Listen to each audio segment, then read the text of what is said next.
ako kung di makatibok sa mga paglalat sa lupang pinangako.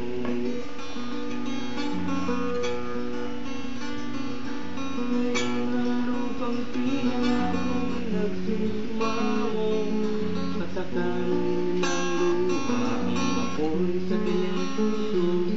Dinggin niyo ang pagsigaw ng mga puso ng taong punyo, dadamhin sa bilang kayo.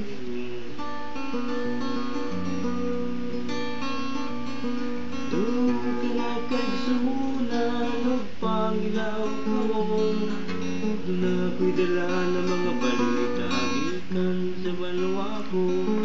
Gusto ko nga'y pakibalot ang mga istorya na nadagan sa ko sa banwang isa niya to.